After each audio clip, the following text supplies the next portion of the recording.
on mechanics. I know a lot of you are writing, and therefore it seems to me that I think the right way to go is that we will finish this section and do the transition to reason, and then stop. I don't know how long it's going to take us to do that. It might be done this week, in which case next week I'll have an open session, or we'll carry on until next week. I mean, I just don't know. But I think it's probably not wise to try to do observing reason now. That seems like a big leap. And I know you're all busy writing, therefore you won't be reading about observing reason, so let's not pretend. So the plan is just to finish the unhappy consciousness and do the transition to reason. That's the first 5 or so pages of the chapter on reason, and we'll pick up with there next semester. Okay, any mechanical questions? Good. So whether a meeting week 15 or not, we'll just see how it goes. Okay, last week I gave an account of Stoicism and skepticism, and what I wanted to argue was that Stoicism and skepticism were forms of self-consciousness, and in particular, they were forms of divided consciousness. That is, they exemplified the structure of the duality, or Hegel generated, phenomenologically deduced, the duality between transcendental and empirical consciousness, and therefore the duality between universality and particularity, between knowledge and freedom, between truth and being. So Stoicism and skepticism, a lot of blank faces. So, right, so the claim, just to remind you, and I'm going to say a bit more about it in a second, but that the Stoic, right, who is the slave in the mode of knowledge, thinking that what freedom the slave has is the freedom of thought,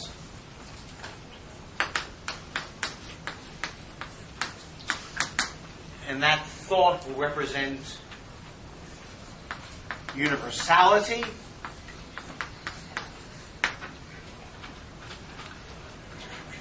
and that is, in the case of the Stoic, going to be opposed to nature.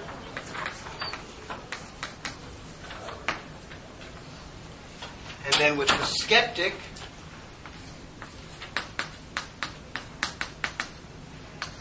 we said that the skeptic wants to make actual, through its effort, what was only in principle true in the case of Stoicism, namely, I am everything and the world is nothing. And therefore, the Stoic,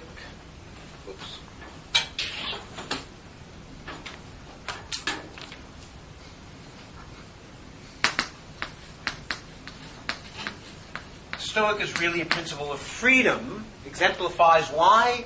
Because the skeptic exemplifies the negativity of consciousness. It takes all of the conceptual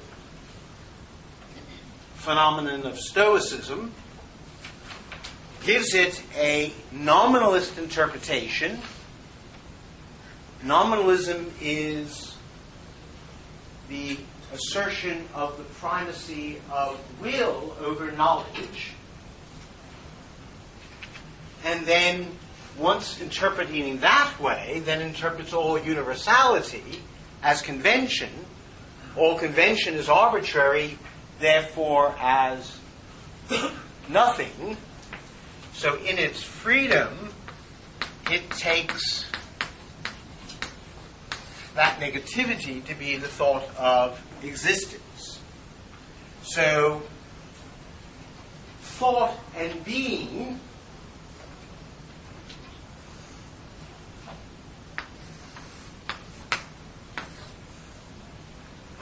are represented by the two aspects of consciousness, represented by Stoicism and skepticism. And this we know in terms of Kantianism, right? This would be one version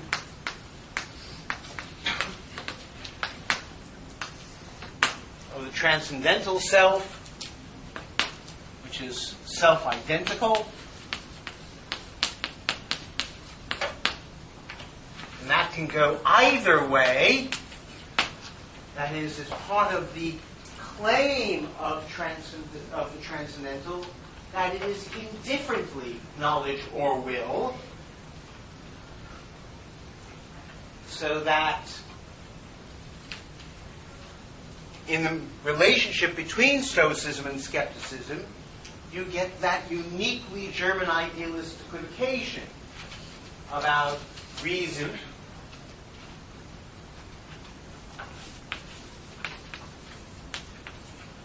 and will, and that the other side becomes the empirical self, and the skeptic recognizes that it is two-sided in a way that the Stoic repudiates, right? And that's why it recognizes that it needs the empirical stuff in order to negate it.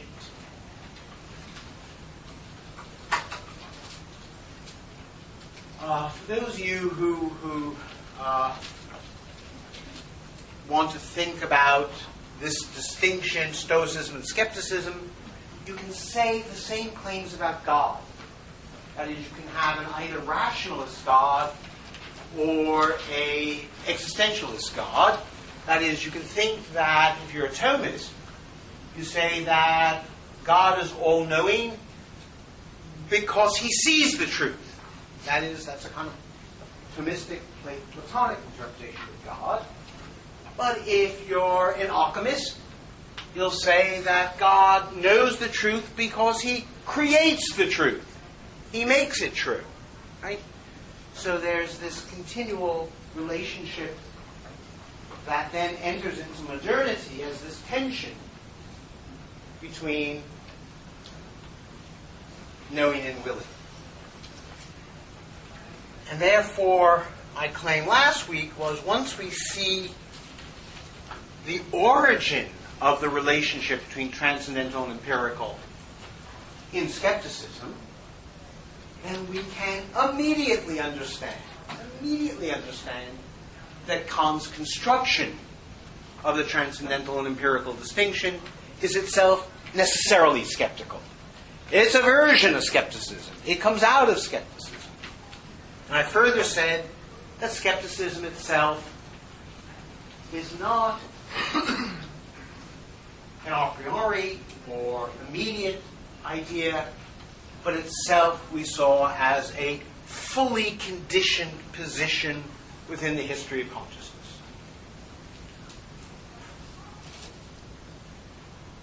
Well, let me present all of that in a different register. And I want to do that in part because you look baffled, and in part because there's a lovely account of Stoicism and skepticism in Stanley Rosen's book, Hegel, An Introduction. And I like it so much that I thought you should not be deprived of it. And his rhetorical version, I think, will help show you some of the significance of this.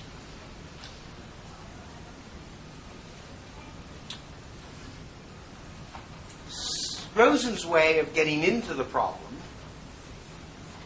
is to say that Stoicism emerges from slavery, and that's, remember, the background to all of this. Right? certain version of slave consciousness. Stoicism emerges from slavery through the rejection of the situation of alienating labor as unreal. So what really motivates Stoicism, right, is the fact that it is divided. It has an experience of its freedom in thinking about how to produce objects, but an experience of deep alienation because it labors to produce objects that are then taken away by the master. And the only way that a slave can affirm that dawning sense of affirmation that it does have, and the dawning sense of affirmation that it is right to have, its experience of self-overcoming, is in some way to claim that that moment of the object being taken away does not matter. It is unreal. So the Stoic finds within the thought of the freedom of thinking the freedom that he is denied in his actual historical world.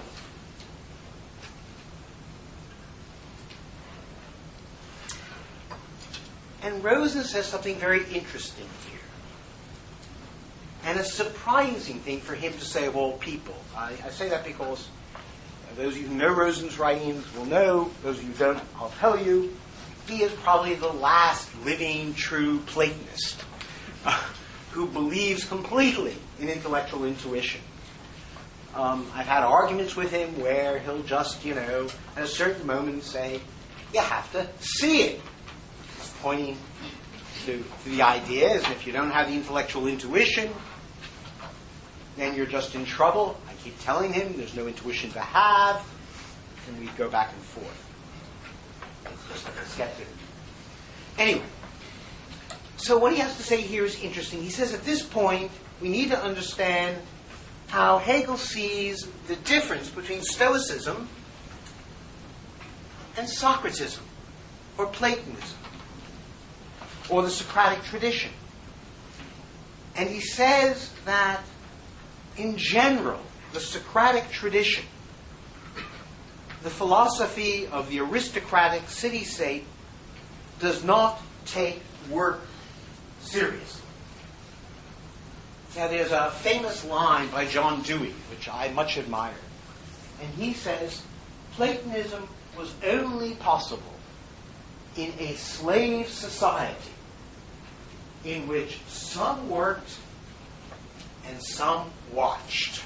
That is, only in a world where there were those who were free from labor could the idea that forms or universals had nothing to do with making arise. So, Platonism is a version of the philosophy of masters. It is the consolation of the philosopher king, and now I'm quoting, in daydreaming about the work of his slaves. Platonism avoids the transformation of Stoicism and skepticism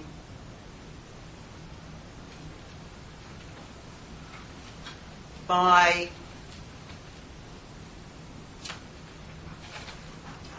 experiencing the disappearance of self-consciousness, or the self-conscious philosopher, in the intellectual intuition. And the intellectual intuition is a form of death. Right? In being immediately aware of what is unchanging, one is no longer living. Right? This is why Socrates says all life is a preparation for death. It wasn't an existential thesis. It was an ontological thesis about the meaning of being, namely the ideas, and the idea of being at one with the ideas. Therefore, I take it this is Rosen's point, if Socratism is essentially a form, by intellectual intuition, of death, then it is intrinsically non-transformable. After all, how can you transform the dead? So it is no accident that Hegel wants to think about the meaning of thought or reason or universality immediately in relationship to laboring and activity, and to think of self-consciousness from the get-go as bound up with transformative activity, because if that were not the case, then self-consciousness could not have a history, could not be transformable, could not, as it were, generate a path.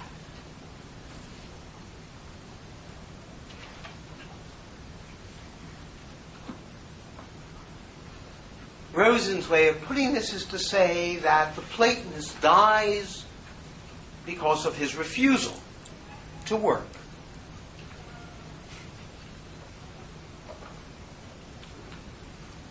Conversely,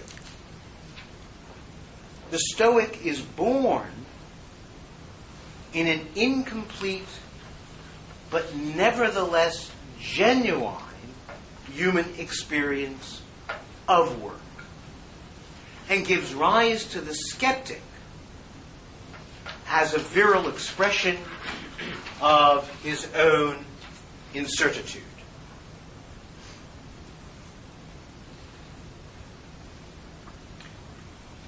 Stating the same thought somewhat differently, we could say that Platonism is the repudiation of work by a master, while Stoicism is a denial of the significance of work by a slave.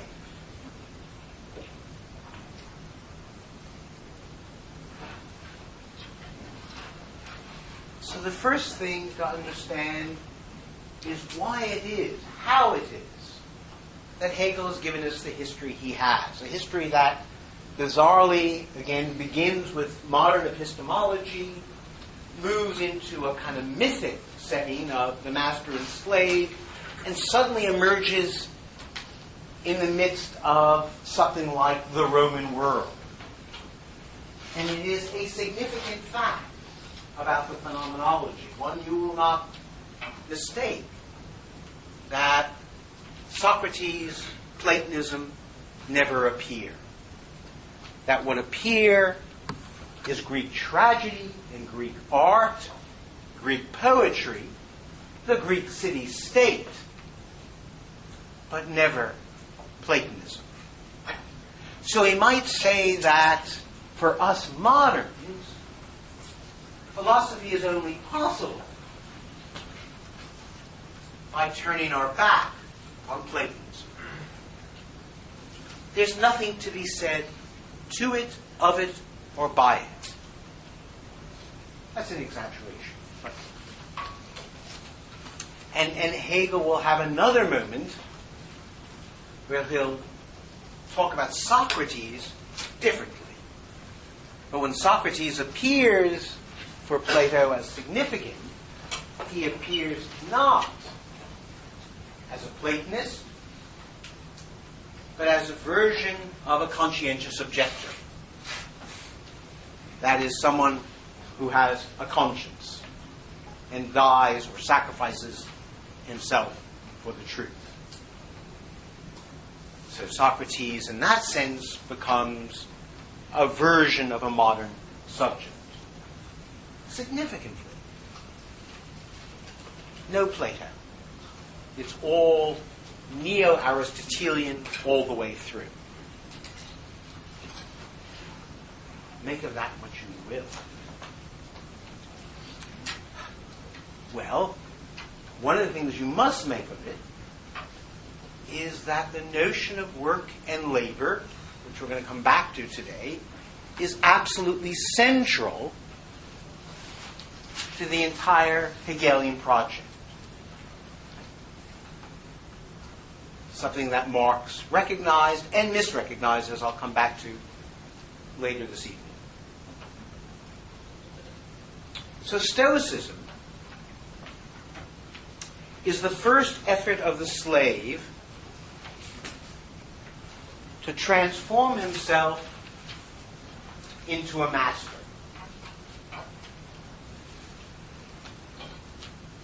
And he does so, mostly by dreaming. And in that respect, he remains within the horizon of Platonism. But of course, because of the construction of his dreaming, namely as a denial of the significance of work, also outside it. The essence of the whole, and this is what makes him within the horizon of Platonism, is thought separated from life. So it is,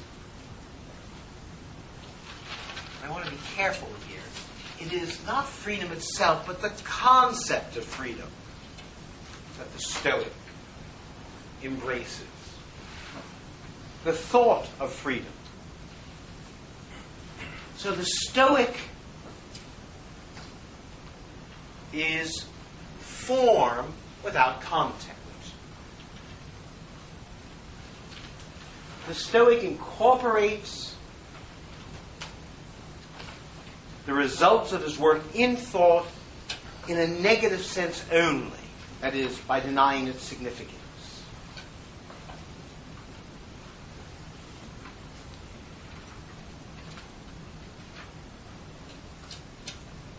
Rosen contends that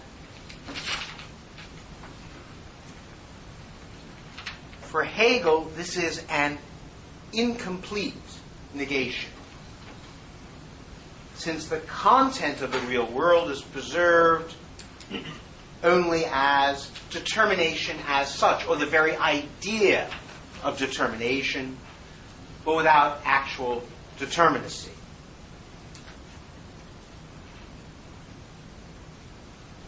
This means that the content of thought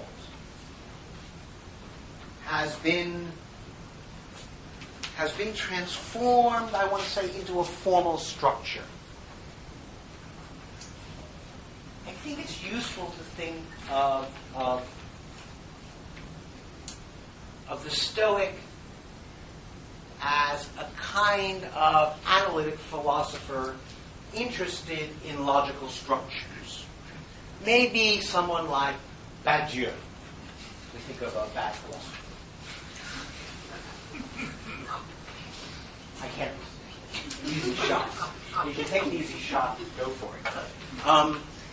The point is that it's food for thought, these structures, not food for living.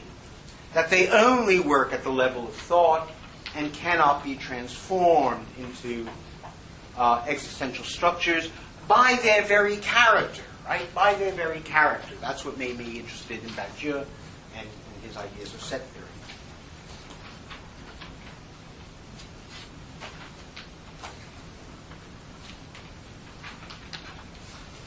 So the Stoic believes that he has escaped from the world of nature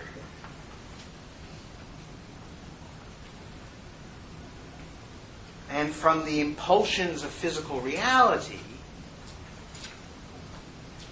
by ignoring the details, by lacking empirical content, by thinking of it only in general, or, as Hegel puts it, or as the true, or the good, or the set of all sets, or the infinite. The skeptic, on the other hand, completes the negation of the world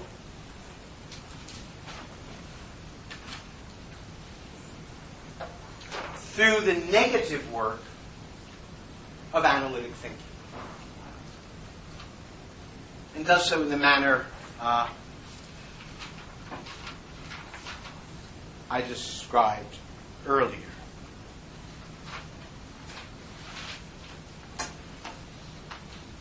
The problem with skepticism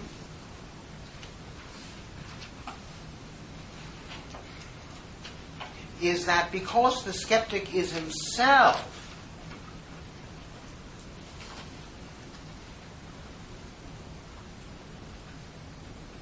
the product of his own work,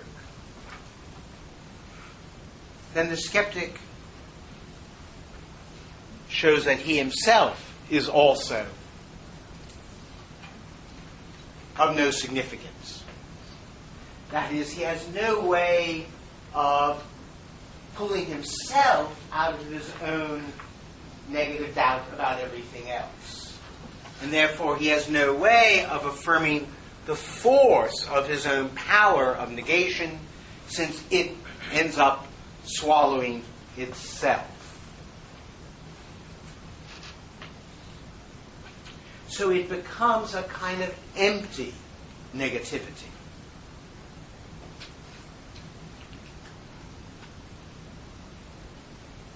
And the empty negativity produces a kind of, well, emptiness, a kind of stoicism, if you wish. And hence you get another version of the inverted world. The rise of the Stoic produces the skeptic, and the assertion of skepticism produces stoicism.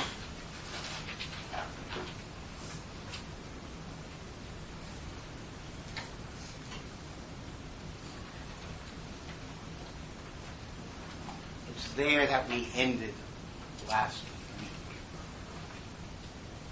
Any questions before I press on about how to hold all this together? About stoicism and skepticism. Yeah. I just have a very simple clarification question. A lot of the time when we're talking about stoicism and skepticism, we're talking about the slave's negative attitude towards work and these things. And that seems right to me in terms of the text. But you also pointed to this other detail in the text, namely, quote, that both the master and the slave have a negative attitude towards the slave and master relationship. And you pointed out correctly, I think, that you're supposed to see Marx Aurelius and Epictetus as both potentially stoic. Yeah. So, I think I'm clear on how the slave can be a stoic, but in terms of the text and I guess the lectures, I'm not really clear why a master would be a stoic. I mean, especially if Rosen's right. Why? I mean, or am I wrong to think that the master is a stoic? Well, Hegel actually says two things, and I don't know if they add up.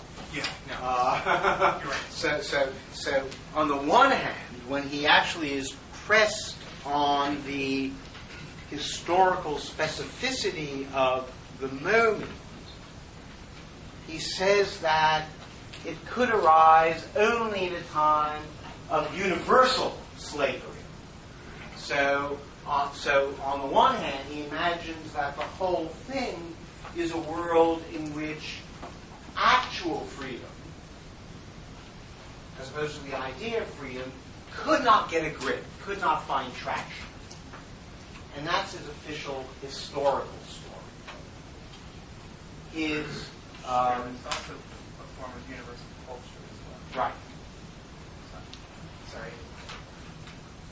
Well, you need masters for culture. You need No, I'm not saying there aren't masters. I'm saying that he's suggesting that the master and the slave are in an analogous predicament. Okay. Right? In the sense that some idea of freedom via the experience of slavery has arisen. Right? But that freedom has not been able to find a mechanism for itself. It's important to remember, in thinking about this, Stoicism is a wonderful political philosophy, in the sense that it is the first fully cosmopolitan political philosophy. And it contains the earliest offenses of cosmopolitan thinking, and therefore the fullest offenses of, and here's the crux, of the equality of all human beings. So the notion of freedom that arose in the Roman world via Stoical philosophy had about it a, let's call it a political ideality that had to reverberate on both masters and slaves in a sense.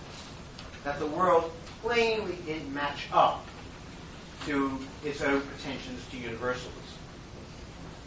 Now, why should that matter? That was the second point. So that's the historical bit. The second bit is to recall that Hegel thinks that the crux of the master-slave relationship is a structure of individual self-consciousness. That is the upshot of the master-slave. The way it emerges as Stoicism emerges as a structure of individual self-understanding with master and slave moments to it. So he's imagining, I take it, that in these circumstances, that form of self-consciousness was available to everyone, right? And that therefore there need not have been, and I just want to say need not have been, an intrinsic difference between the attitudes of masters, actual masters, and actual slaves. Right? Therefore, of course, there might have been some masters, who, let's say, are old-fashioned masters. Right? And in fact, we think of Roman history, it's actually scattered with them, right? The ones who think they're God and fiddle and all that, and others who imbibe exactly what we think of as the dictates of Roman philosophy. And that's all I think Hegel needs. That is, he needs the two theses, an historical thesis about why anyone in such a world might inhabit one of these two positions, and an account of the fact that master-slave become these structural attitudes. Not about actual masters and actual slaves, but forms of individual self-consciousness. Will that do it? I don't. I'm just. Well, that's the official story. And I apologize for speaking, but just real quick. When we got to the end of the master and the slave section, we said from that the master is stuck in terms of self-development. He has all of his needs taken care of, and he has a kind of inferior form of recognition, but some form of recognition in which he can affirm himself. So, whereas the slave, on the other hand, sees through working on the object that he somehow becomes externalized according to his idea. Right. And that's the mechanism that makes him realize cells can be transformed. There are things that can be worked on via ideas. Right. But I'm not saying if the master has all his needs taken care of, and this is such an important point to emphasize, that he's kind of spiritually atrophied in a way, how he could ever get into this game of being split between being a master and a slave. And I thought that's the point of the historical thesis. Okay. Hegel just thinks if there's a world of servitude or a world of unfreedom, then the kind of freedom that the slave possesses becomes attractive to everyone. Right? And if you want to think about it in this way, part of Hegel's and nearly everyone else's view about Rome is there was only one free person. Whatever that might mean, right? The very idea of empire and emperor. Right? And that raises problems for everyone with respect to the notion of freedom. And that's why Hegel thinks of it as a culture of domination, right? Where there's no full recognition. Other questions about Stoicism and skepticism? Okay. Can we maybe return to the notion of boredom? You brought this up last week. Mm-hmm. And the idea is that the lack of determination from the point of view of the skeptic, or not skeptic, the stoic, reveals itself in modality before. I was wondering if maybe you could speak to that a little bit more and explain how exactly something determinate comes out of a position that lacks any kind of determinism. Well, I think Paul's thought is the one that probably does most of the work. That is, boredom is a determinacy. Right? If you think of every formation of boredom, if you think of Madame Bovary, if you think of medieval asceticism, if you think of, you can go through each, if you think of the way Heidegger talks about boredom in the, 1929 lectures. If, each of these occasions, boredom actually is a specific mood of failure to find the world contentful. So it's a mood. So it's the mood that is the result. It's a result, and therefore a determinate result. So it's not the same. In other words, it would only be empty if it was the same as Stoicism. But Hegel's account is it's the upshot of the Stoical movement. It's the upshot of that, and therefore it's a determinate negation. Right? It puts you in a mood that you don't want. Namely, instead of ataraxia, you're in boredom. And then you have to, so now you have, and now if you're in boredom, then you have to negate it, and now you're starting to be a skeptic. Even to hold on to Stoicism. Because now you have to negate the determinacy of boredom as the way in which you are both in and not in the world.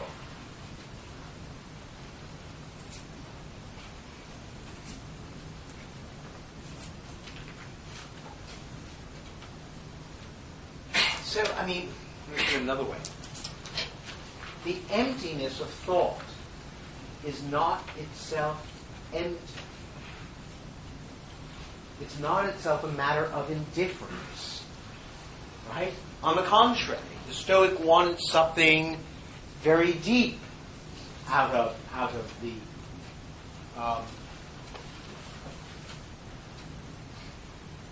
formality of thought. Wanted to hold on to a certain type of indifference and didn't think of that as boredom at all. The original project was a form of virtue. So it's the coming over of a mood that reveals the hollowness of your own thinking. That is, it's a determinate mood revealing a certain kind of emptiness.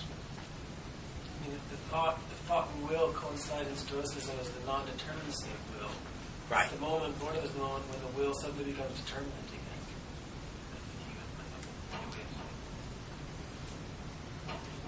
Or needs to become determinate. Needs to do something. Needs to shake itself up. It can't stay with thoughts. So mood here, I want to say, has all the effectivity of a Heideggerian mood in that sense, right? It really is world revealing, but it reveals a certain kind of failure of existential engagement. Just as it does in Heidegger. Indeed, one might suppose. Yeah, wouldn't we?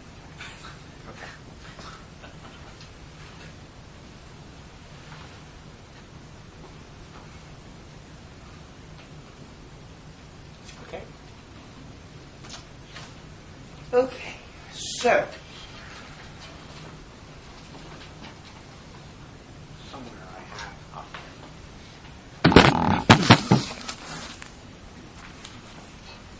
Now, what we want to do in thinking about the unhappy consciousness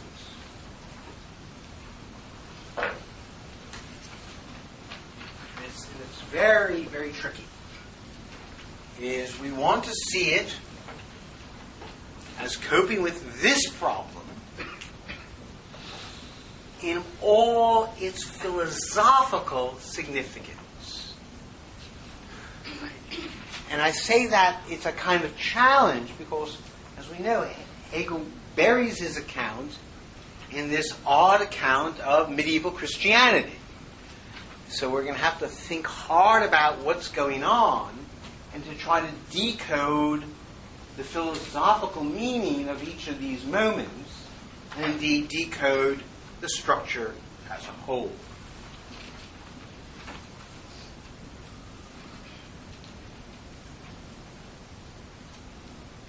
Well, the unhappy consciousness arises, he says, I think convincingly, is the form of consciousness that accepts both moments, empirical and transcendental. I am both. I am a divided consciousness. That's what I am. And hence accepts and recognizes itself as divided. That's what the skeptic didn't do, right? The skeptic wanted to say, I'm not divided. I am essentially freedom. I am essentially negativity. And the empirical is nothing. The empirical is not nothing. So the unhappy consciousness is the acknowledgement of itself as a fractured being, half caught in the sensory world of life, embodied and finite, and half in the unchanging world of pure thought, which now becomes, or is thought of as an unchanging beyond.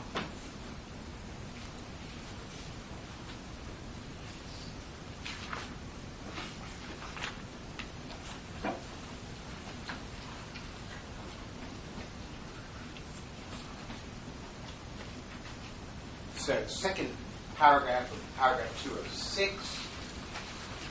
In Stoicism, self-consciousness is the simple freedom of itself. In skepticism, this freedom becomes a reality, negates the other side of determinate existence, but really duplicates itself, and now knows itself to be a duality. Consequently, the duplication which formerly was divided between two individuals, the Lord and the bondsman, is now lodged in one. So this is the completion of the movement I was talking to Adam about. That is, the two moments of Lord and serf in one consciousness has now officially arrived in one form of consciousness that understands itself to be both exactly, to be a fractured consciousness that is both truly master and truly slave. The duplication of self-consciousness within itself, which is the essential in the notion of spirit, is thus here before us, but not yet in its unity. The unhappy consciousness is the consciousness of self as a dual-natured and merely contradictory being. So we're going to understand Christianity as essentially contradictory being, as essentially the experience of the self as a kind of contradictory being.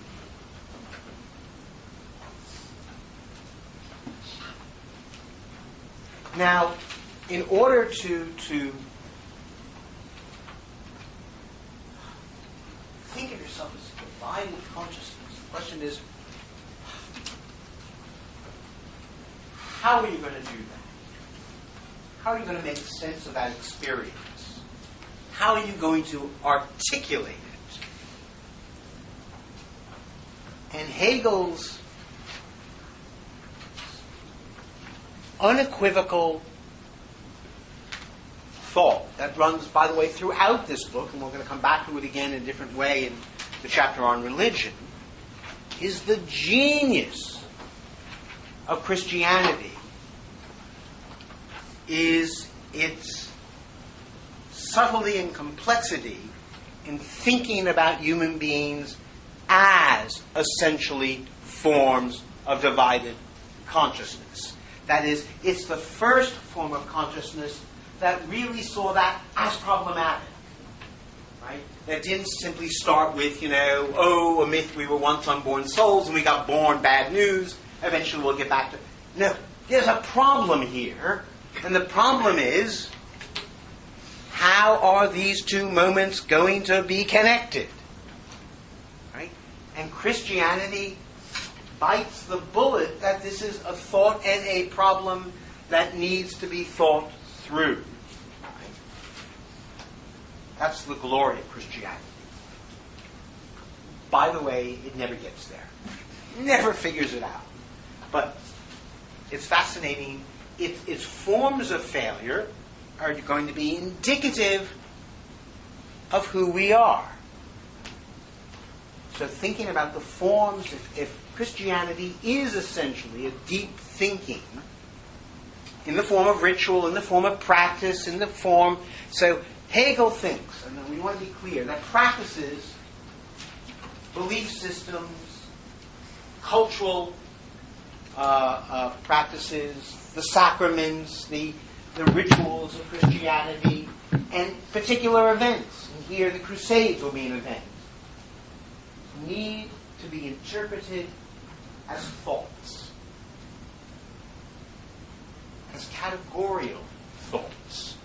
And what I mean by categorical thoughts is thoughts designed to solve real, intransigent, categorical problems. Namely, in this case, well, in part, the problem between mind and body, between thought and existence, between freedom and reality. So, what is Christianity's fault? Paragraph 207.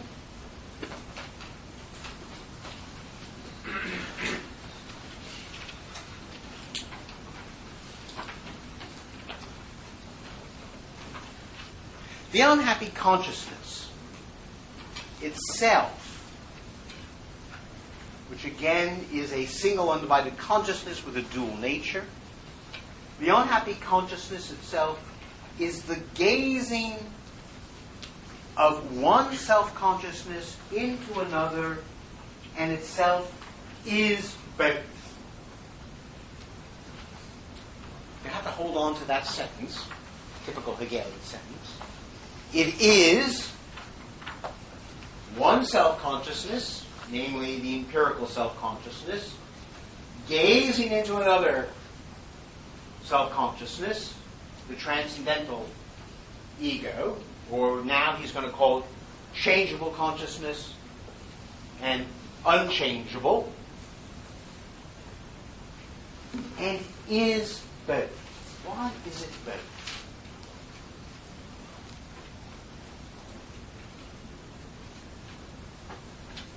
Why is it gazing of one self-consciousness into another self-consciousness and is both?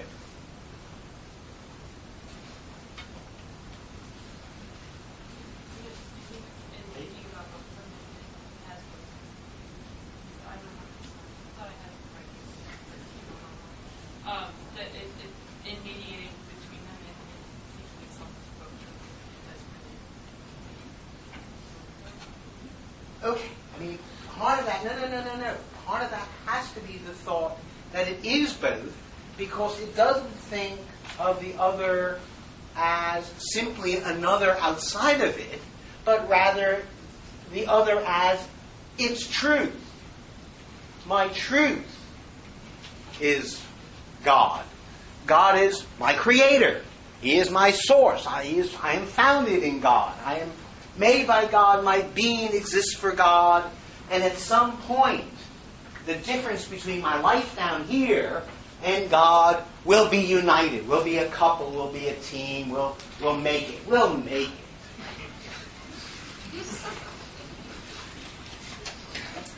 That's a happy moment in the life of unhappy consciousness. We call it the honeymoon, right? It's all downhill from there. The other point I want to make is there is no beyond. Just to remind you, there is no beyond. So whatever we know about the beyond is what the concrete consciousness thinks about the beyond. So everything that's important about the beyond comes from, right, how the Christian soul thinks about it. So there's going to be, and I think of a great deal of Hegel is actually a form of a joke. It's a joke that I first heard in a movie with Peter O'Toole called The Ruling Class. You know that movie? Great movie that seems to disappear. It's a bizarre Baroque movie about the British class system. And Peter O'Toole is a mad aristocrat who comes to believe he's God. And finally someone says to him, "Why do you think you're God? I mean, that's insane. Why do you think you're God?" It's easy. Whenever I'm praying, I discover I'm talking to myself. That's the entire structure of this chapter. That joke is the structure of this chapter. That every attempt to get outside the self is going to be a reversion back into the self, so that the attempt to affirm oneself as other is always going to be an act of self-affirmation. Jokes can take us a fair way. Okay. So, yeah. It's reminding me a lot of the spirit of Christianity and what's going on with Abraham and the Jewish people and the ideals that are actually coming from them, but as that denying that they are coming from them. But yeah, so this is relating. Is Hegel thinking of that again? He's going to be thinking of that. The way it's going to happen here, for reasons that I'll come to, is that, and I'll come to it, it's paragraph 210. The way it comes here is as a moment in the history of Christianity itself. So Judaism appears here, at least in this chapter, slightly differently in chapter on religion, but in this chapter, it appears as Paul's past, that he was once Saul. So that's a moment. So it's a moment in Christianity. It's a moment of the Trinity, God the Father. So we'll come back to that. So yeah, but it's obviously an analogous problematic, but really set to very different purposes here. And again, the purposes again have to pick up this problem of embodiment, labor, work, existence, freedom. All these problems have to come back in this context, and therefore different than they were in the spirit of Christianity.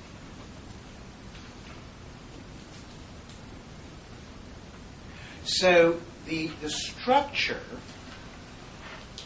Hegel suggests, paragraph 208, is that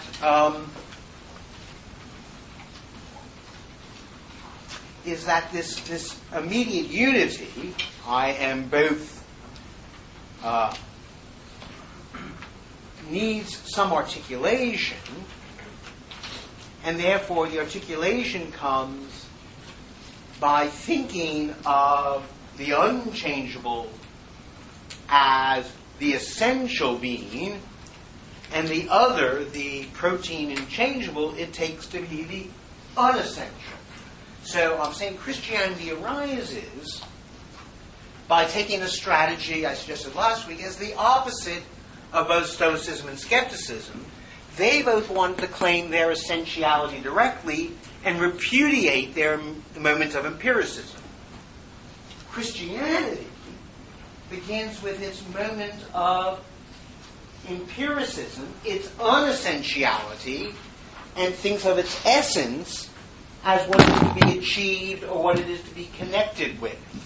So the motions of Christianity begin with, as it were, the problem of how a merely finite, and again, this is part of the genius of Christianity, a merely finite, merely changeable, merely fallen, etc., being can nonetheless be truly self-conscious. That is, be in touch with what makes the world one, with universality and truth. So it's an unhappy consciousness. Its unhappiness is the thought that it's going to begin from the side of the changeable and try to put itself in relationship to the unchangeable. How is that not an appearance of Platonism? How is that not a version of Platonism? Like you said earlier, Plato doesn't appear. Because it's a matter, because it's an effort. There's no intellectual intuition. It's got to be, in other words, Platonism is an explanation of how we are in touch. Christianity, on this account, is a series of efforts to bring the two into contact, to reconcile. So how do I want to say it? Christianity, as Platonism, has brought within the world of work and life, and not outside it. So it's a Platonism that no longer has as its premise the repudiation of work. It can, because it's beginning with the empirical moment.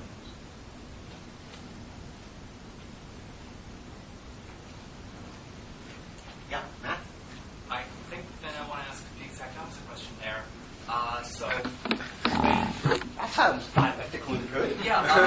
So Adorno does the history of metaphysics, and he says, Plato divides up these two worlds, but he doesn't connect the two worlds. So that's not metaphysics. We don't have metaphysics until Aristotle, right, where Aristotle actually connects these two. Right. But the problem there is, as soon as we connect the particular with the universal, we want to say the universal is the more important, and so, et cetera, et cetera, et cetera.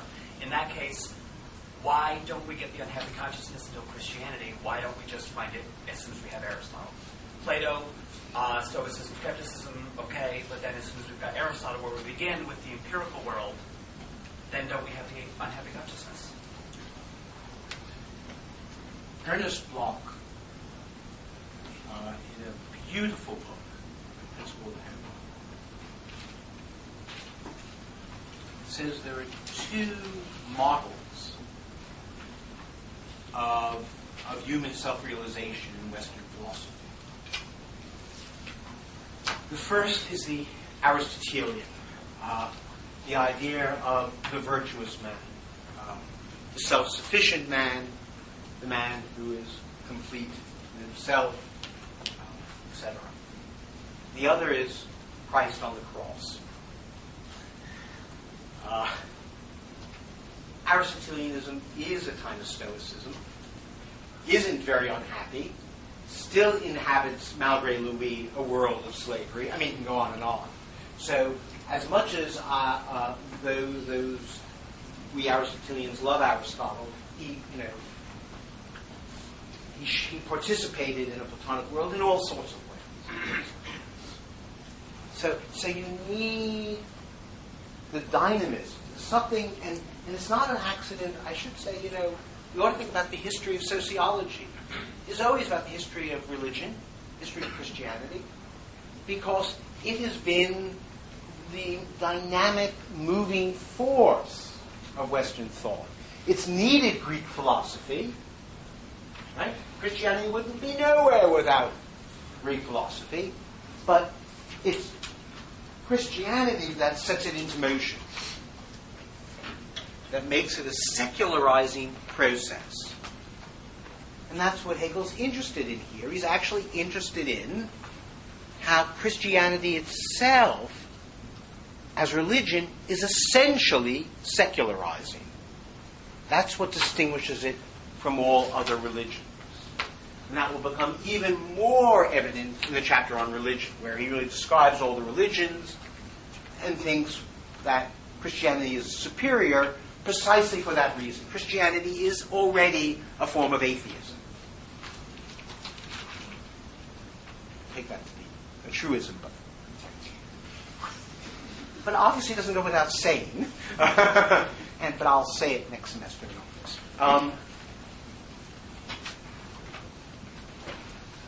All right, let me see if I can finish paragraph 208 anyway, and then we'll have a break, because we then get into the structure, a little bit of the structure of the chapter.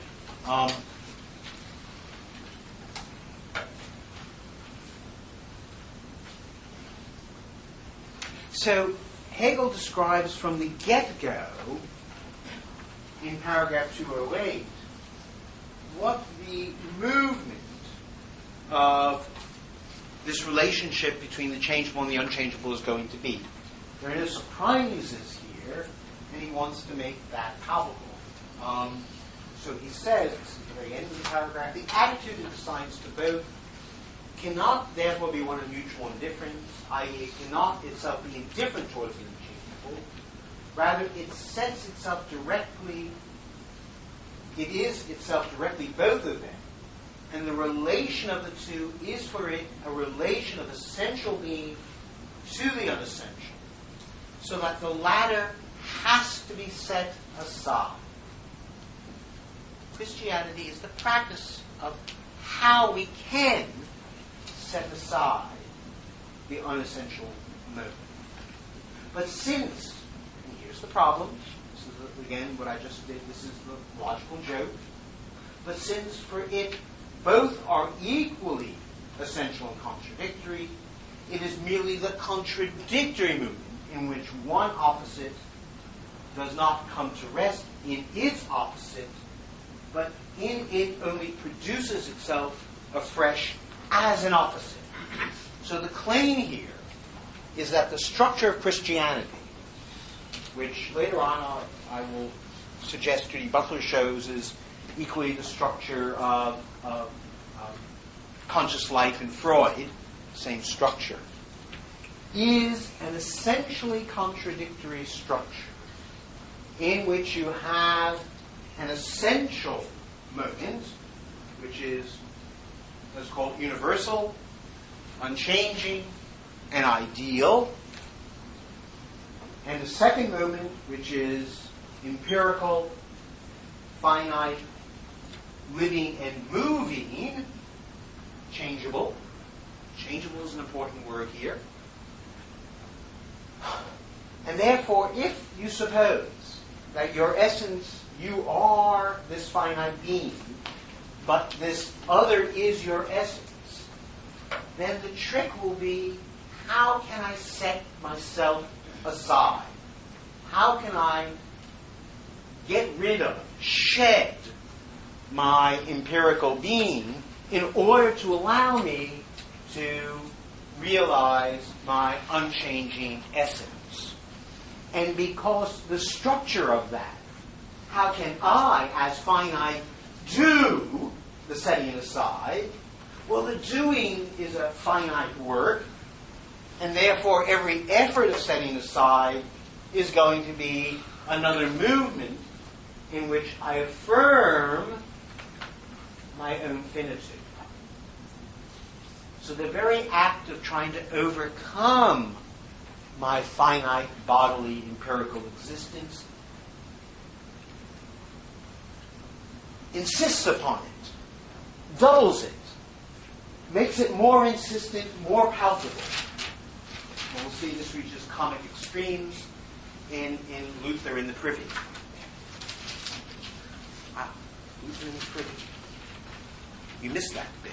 I can see from your faces. You didn't see that sentence. We will come back to that. Let us have a break.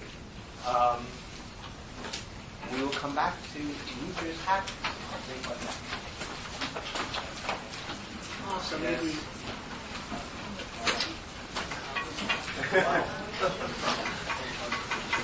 So paragraph 209 explains why this is going to be an engagement with Christianity and not with any of the other axial religions. So Hegel writes, and it's an interesting argument, here then we have a struggle against an enemy. To vanquish who is really to suffer defeat. Just great. As soon as you win, you lose. So, i.e., the enemy, if the enemy is my body, if I vanquish it, then I've lost everything, right? So, where victory in one consciousness is really lost in its opposite. Consciousness of life, of its existence and activity, is only an agonizing over existence and activity. For therein, it is conscious that its essence is only its opposite. It's conscious only of its own nothingness. Raising itself out of this consciousness, it goes over into the unchangeable. But this elevation is itself this same consciousness. It is therefore directly consciousness of the opposite, namely of itself as a particular individual. The unchangeable that enters into consciousness is through this very fact at the same time affected by individuality and is only present with the latter. Individuality, instead of having been extinguished in the consciousness of the unchangeable, only continues to arise therefrom. So this is a dialectical deduction of the existence of Jesus. And I'm sure you all got that immediately. How come?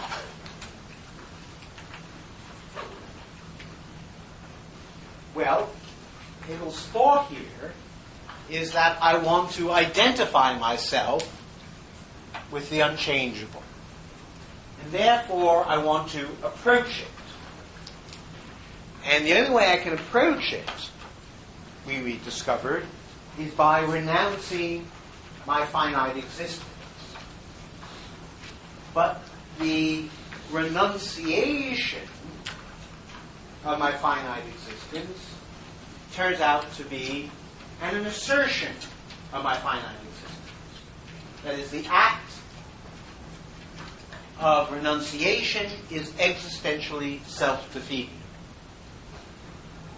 In that sense, it has the structure of the Cartesian cogito, which is equally a type of existentially self-defeating performance.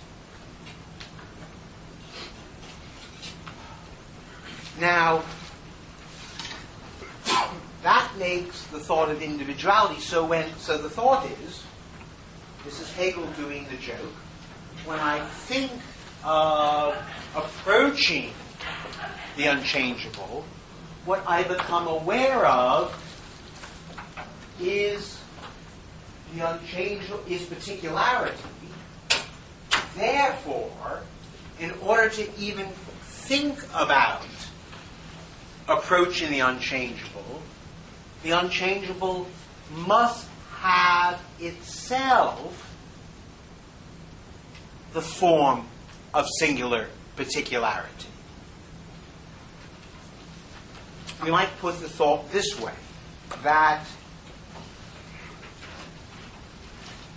the only way that the very activity of approaching the unchangeable necessarily particularizes it, makes it a singular one. And of course, you may say that this is obvious. Hegel thinks it is obvious. Why? Because he suggests that the condition for approach had better be that the unchangeable inhabits the same ontological realm as the changeable. Otherwise, how am I going to approach it? Right? If I can't avoid my particularity, if every enunciation of it brings the thought of my own particularity back, then any possibility of reaching out to the unchangeable has as its condition of possibility that the unchangeable too be affected by particularity. In religious discourse, we call this the incarnation. That the universal, the unchangeable, must be incarnated in order to be contacted.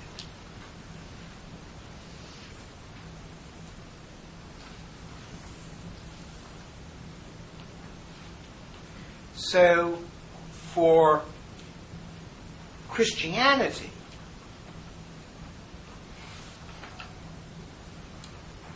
and therefore for the unhappy consciousness as a whole,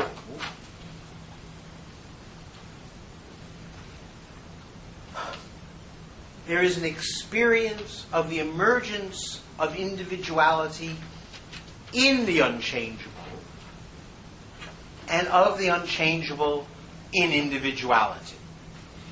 So that individuality and unchangeableness are not contraries.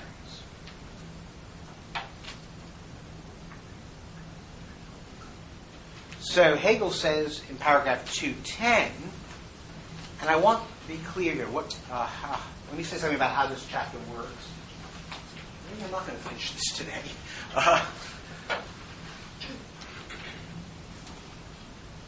Paragraph 210 and 211,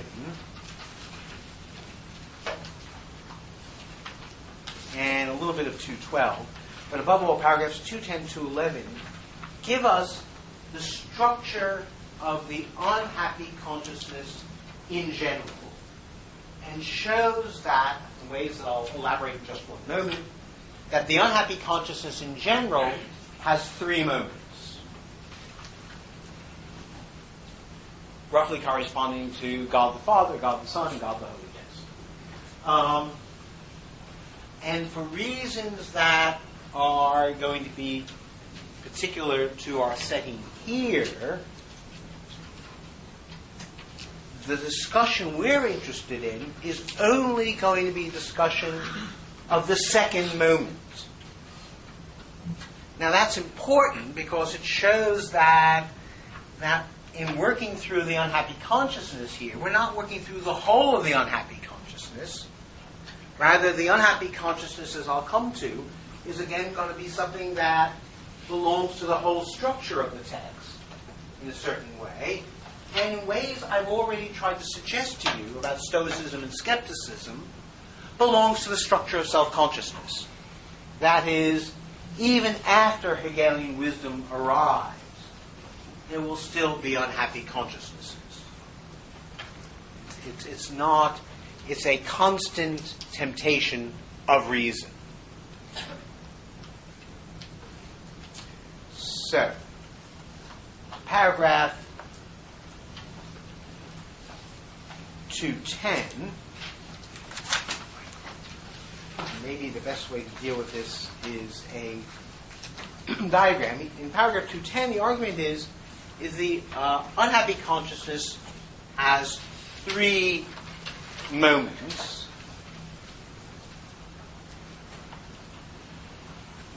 One is an unchanging essence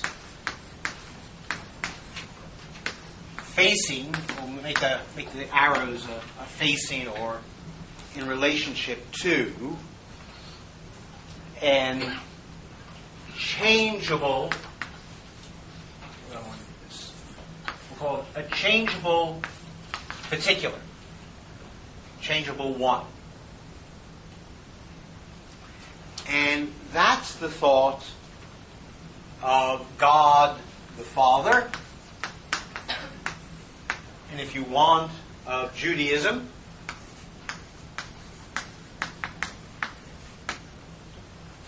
and will always emerge as something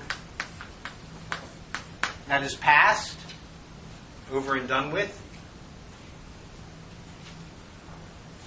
The second moment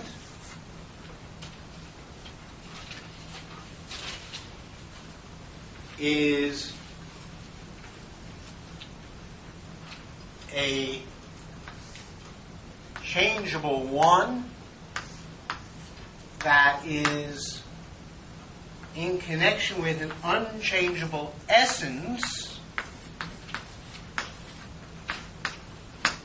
that is also a singular one.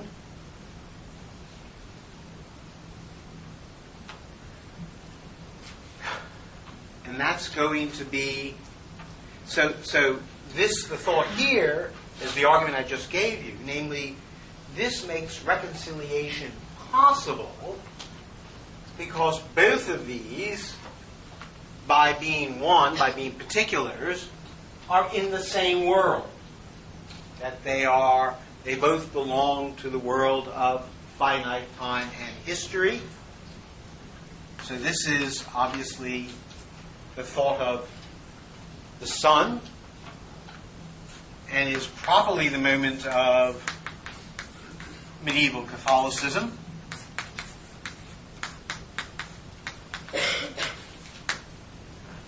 And if you want to give it a temporal account, it's going to be present, although that's going to be tricky. And then thirdly,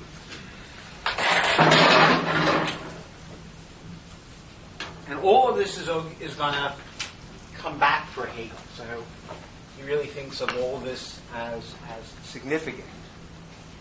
You're going to have a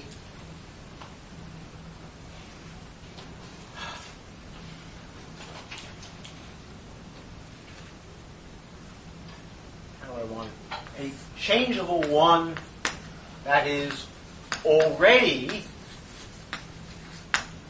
also unchangeable in relationship to now an unchangeable essence that is already a changeable one.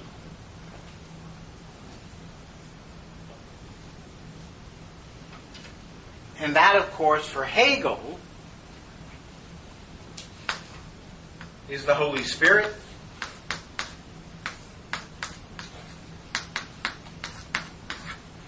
And has, in his interpretation, is the proper, and I want to be careful about this, interpretation of Protestantism, his version of Lutheranism. Whatever that means. Now,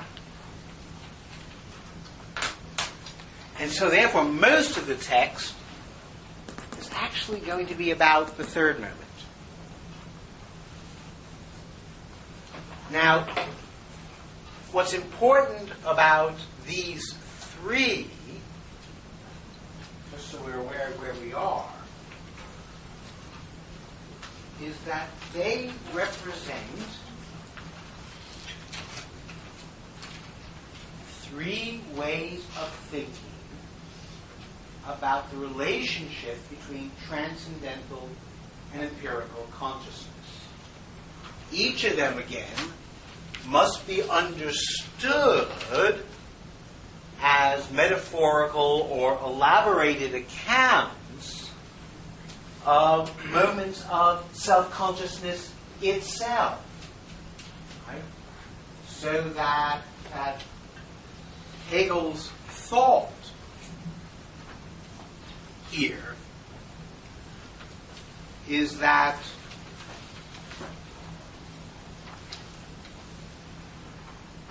the So if you want to think about it this way, changeable consciousness is always going to be the for itself. Unchangeable consciousness is the in itself. And the relationship between those two moments is the in itself and for itself. And it turns out that this has multiple forms. It's not just one thing. And each of these themselves have multiple forms inside of them, just to keep the complexity going. And again, just to remind you, since now, so what this represents are variations on the structure of self-consciousness itself. So Christianity, again to repeat, is a working out of the structures of human self-consciousness as a divided consciousness. John Russin, very nicely in his book, page 24, says, the unhappy consciousness does not refer to a single static form of the relation to the unchangeable, but refers rather to the basic conception of self-consciousness as a syllogism. That is, for itself, in itself, and the relation between the two. Think that is a syllogistic progression. And their relation, and to the intrinsic logical dynamic by which the relation develops.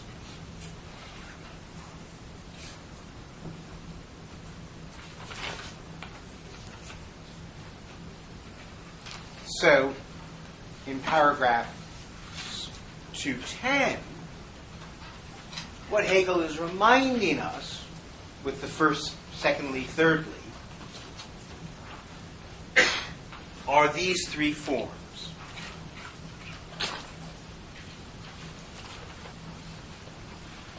Furthermore, just as a reminder, that the logical exposition in the experience of the unhappy consciousness is also, and must be, simultaneously, the history of the unchangeable.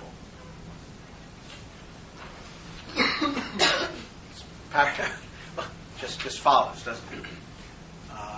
So this is what Hegel argues in paragraph 211. So you can think of it on the one hand as the unhappy consciousness going through different relations to the unchangeable, or you can think of it as the history of the unchangeable taking different forms. Right? You can read it from either side, and you can read it from either side. Why? Again, because the unhappy consciousness is both. Right?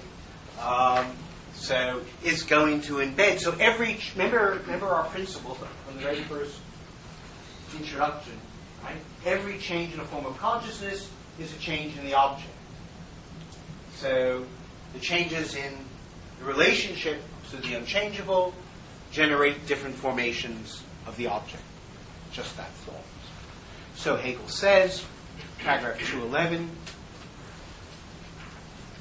what is set forth here as the mode and relationship of the experience of the unchangeable has appeared as the experience through which the divided self-consciousness passes in its wretchedness.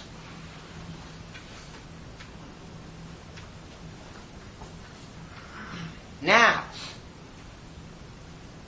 so the first expression is, think of all this as the syllogism of self-consciousness.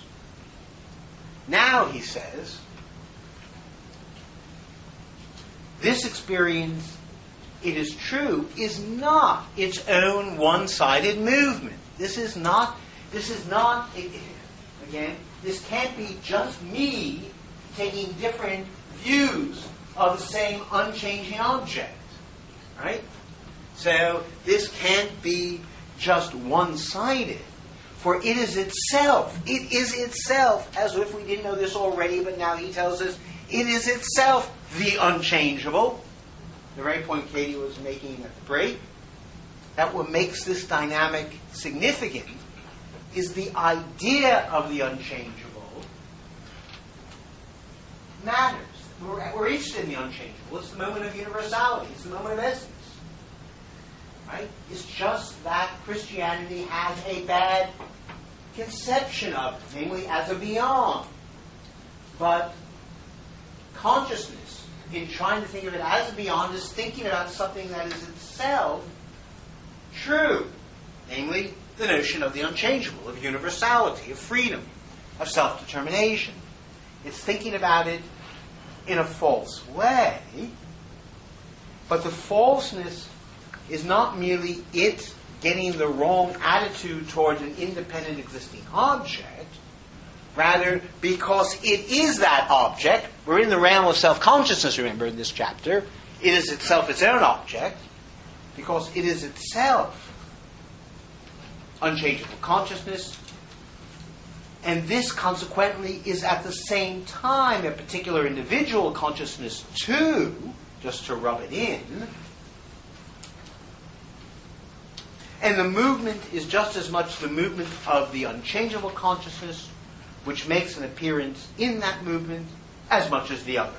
That is, it's also the history moving from, and of course it's moving from the Lord to Son and brother to Spirit. And this will be different ways in which we actually experience it, these changes.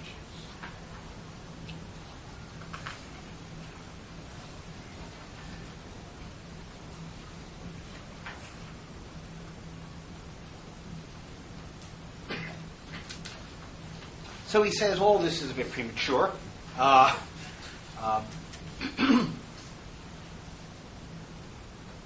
And we have to work through what's going to be the second movement.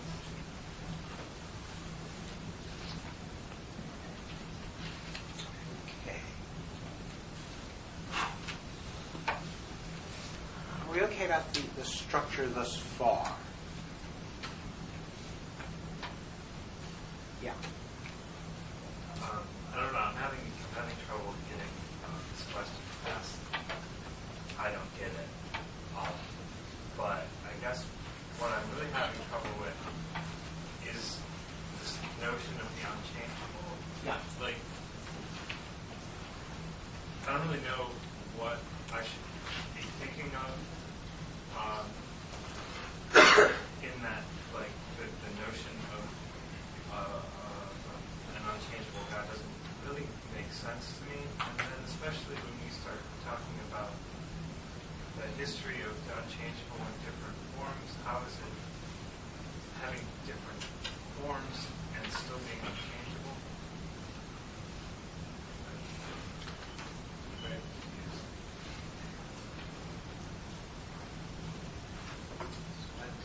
Let's gather it. First thing to remember, we're thinking about ourselves. All this is about us. We already know that. This is called self-consciousness. And we're thinking above all about the dual structure of consciousness. Transcendental and empirical. Now,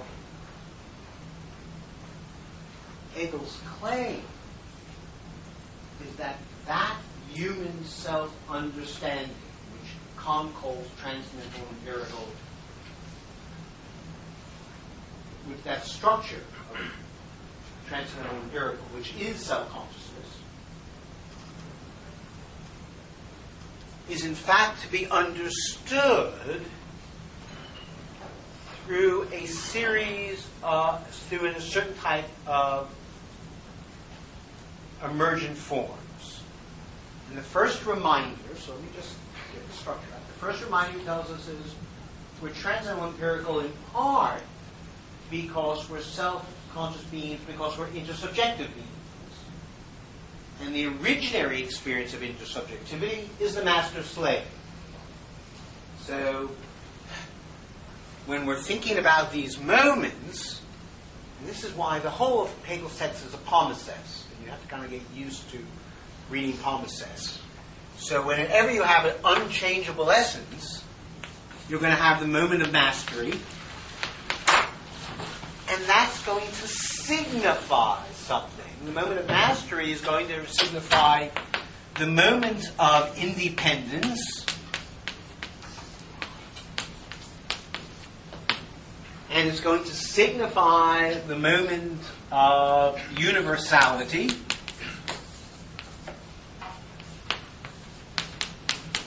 and etc. So that's what these notions signify. Now, as they emerge out of the master-slave, they went through a series of formations. Stoicism, skepticism, and now this.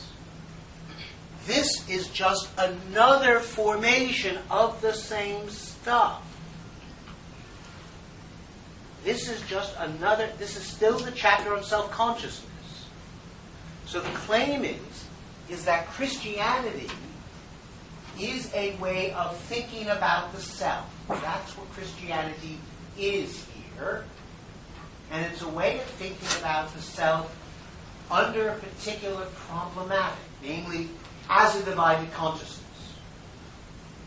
And it's an attempt to work through that through a series of cultural practices.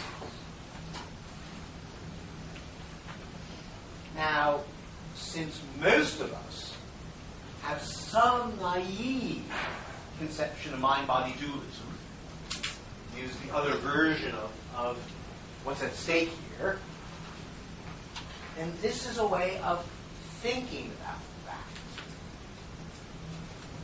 as it's actually developed and as it actually became or introduced the modern self of modern reason, which is the end of it. The end of this is going to be modern reason and modern scientism.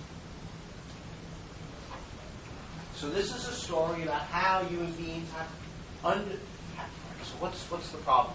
So what we're trying to do, each form of consciousness is trying to authorize itself, right, and make sense, if in the mode of self-consciousness, that its authority is, I am the essence of the world. Remember, right at the very beginning of self-consciousness. I am everything. Desire, I consume it all. And then we have all these variations. Well, Christianity is just a big version of I am everything, namely, God says, I am everything. But God is just a way in which human beings conceive of themselves, where they conceive of God as their essence. So the thought is you don't have to, Hegel says explicitly, we're on the side of the skeptic. In the sense, we don't know what anything is in the beyond. All we know is the unhappy consciousness's self-understanding of itself as it transforms itself in trying to understand itself as a divided consciousness.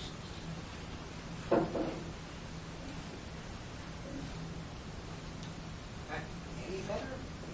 It's a little better. I mean, I guess if I'm thinking of the unchangeable, then would it maybe be appropriate to think about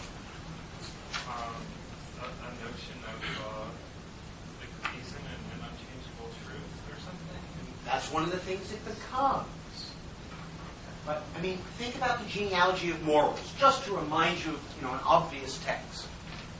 The genealogy of morals begins, we knowers are unknown to ourselves. Well, why does it begin that way? Because he assumes we knowers are sure of one thing. God is dead. There is no God. That's one thing we knowers, psychologists of reason, we all know that. And at the end of the text, he says, oh, there's this one final belief. Truth.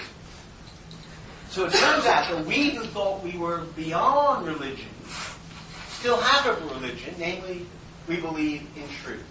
So he's following, so Nietzsche's following the genealogy of morals,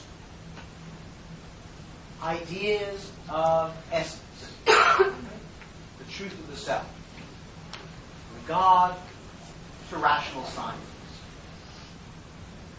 Hegel is doing it as Nietzsche does it, not in terms of asking what is true, but now because we've already beyond that. That was consciousness. That's a hopeless question. Right? Now we're asking, we know the truth is self-consciousness, that we can only understand the meaning of reality by understanding ourselves. And this is a formation of ourself, right? Of which another version will be reason and the a priori. You're absolutely right. So reason will be natural science. It will also be the moral law. Right? I'm immediately aware of moral truth. Immediately aware of moral truth. By being aware of moral law. So there's no gap. Right? That's a rationalist view. Also, by the way, false. These are just, again, self-conceptions. And what makes Hegel important, I think, is that he says, look, not all the important self-conceptions of human beings have come from philosophy. That important self-conceptions happen elsewhere. They happen in religion, in natural science, in politics, in art. So philosophy, and all of them are thinking. Those are forms of thinking about how the world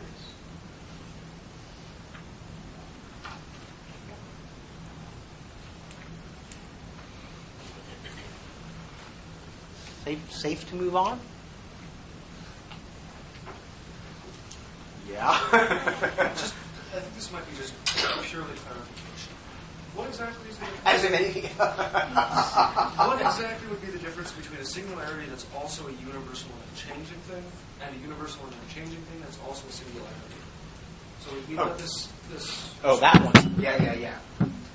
Yeah. The point of this structure is what I just argued, that the history of the one also has to be the history of the other, and that we have to then come to see that they are the same history.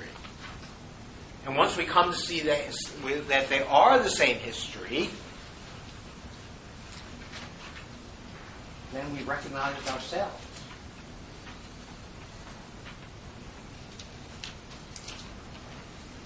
Turns out that's a bit more complicated than that, but you're right. It's that, or as Hegel is going to do it, the history of spirit and history of religion are going to have to recognize themselves as the same history.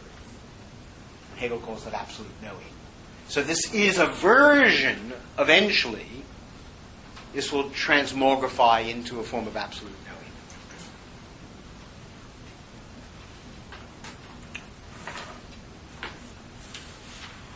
Paragraph 212.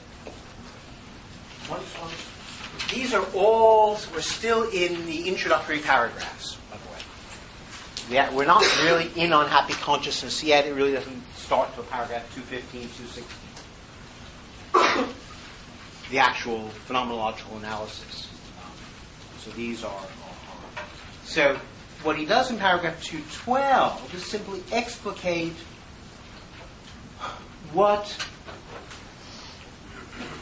this relationship, the second one, is all about. And he begins to focus in on it, because that's going to be the topic of the remainder of the chapter. So he says, give or take,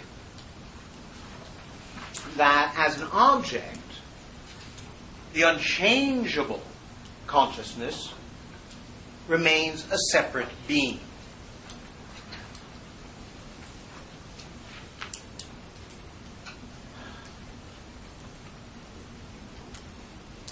Guards for this consciousness,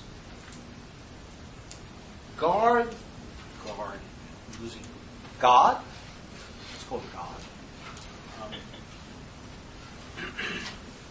Does he ever use the term God in this chapter? No, I don't think he does. It's always changeable, unchangeable, isn't it? Which I think are from Augustine. And of course, that's part of what he's doing. He's trying to remind us of the philosophical stakes always, so that at least we're aware always of that there's a philosophical movement, whatever the evident religious subtext is. So, the incarnation, the unchangeable consciousness becoming a particular, is here recognized as an event. It's something that happens. It's not structural. Right? It's an event, it's an historical event. It happens at a time and place. Which already, of course, means that there's something about this that is unthought. And that we, conversely, are fallen by nature. That our nature is to be separated from unchangeable consciousness. And therefore our salvation will come only by means of grace. Well, I'm sorry. Our salvation will come not only by means of grace, but because we will it. So there has to be something that the other does, give us grace, forgive us our sins, and something that we do. Because he knows whether you've been naughty or nice. So the antithesis, and here's Hegel's point, even if God comes to save all mankind, God sent his only Son to redeem all mankind, that's not the end of the story. I mean, I know those of us who worry about the modern world wish that hadn't been the end of the story. Over and done with, finished. But it's not. Because there's something that's still asked of us, namely we have to put ourselves in relationship to this event. About that, Kierkegaard was right. There is an event and we have to do something about it. So the antithesis, and here's the point, even when God becomes himself finite and singular, the antithesis persists. So the fact that this happens does not solve the problem from here. Right? That's what remind yourselves, that's what the early Christians thought, right? This was the problem.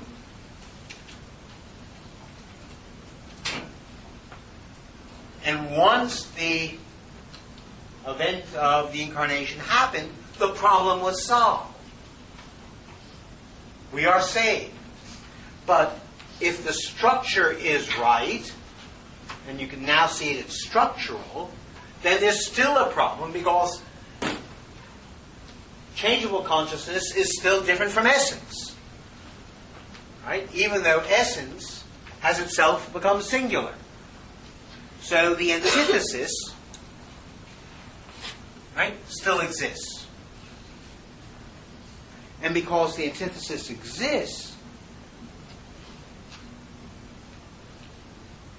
then the opposition being here and yonder actually becomes more fundamental. For though although the unchangeable becomes incarnate,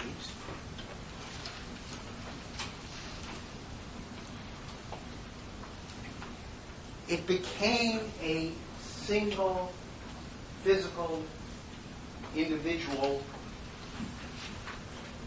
at some time in the past. And because it happened sometime in the past, then we have to hope for a reconciliation with it at some time in the future. So, the very idea of a temporal schema here, which I began with, already breaks down immediately. That is, thinking of God the Father as the past, God the Son as the present, and the Holy Spirit as the future. That breaks down because the present is a past present, which entails the need for a different future, and therefore the notion of a beyond or the like remains.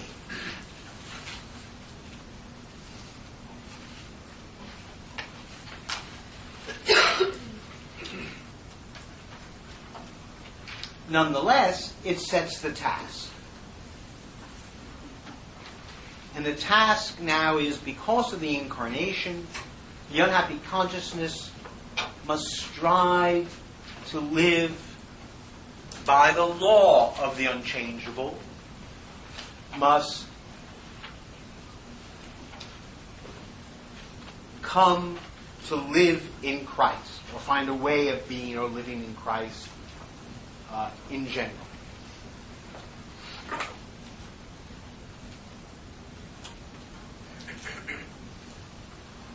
Now, in order to think about this, and now I want to sketch out the structure of the rest of the chapter, schematically, the unhappy consciousness is going to take the second version of the unhappy consciousness, is going to take three, surprise, surprise, fundamental forms towards Christ, towards the unchangeable consciousness. And they are, and these are the three moments: devotion, sacramental work and desire, and self-mortification.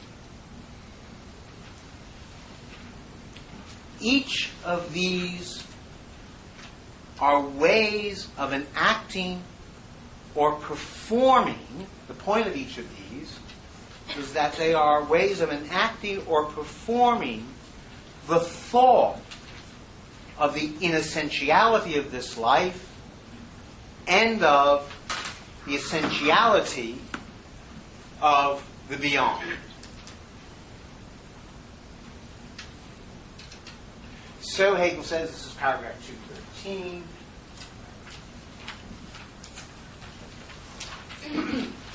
our efforts are now directed rather to setting aside its relationship with the pure, formless unchangeable and coming to relationship with the unchangeable in its embodied or incarnate form.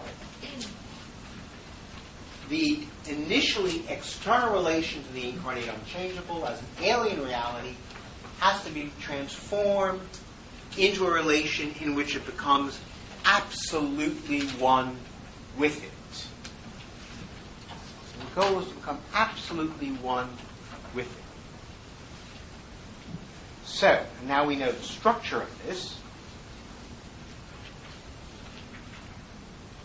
Paragraph 214 gives the three moments I just gave. And we know that the structure of these three moments is all going to be the same. Namely, that in order to do this, the unhappy consciousness must continually suppress the fact that its embodiment or its activity and work can never have the purity of the unchangeable. So the attempt to continually suppress itself in favor of the other will hence continually recharge or reaffirm the very contingency and embodiment of its own life.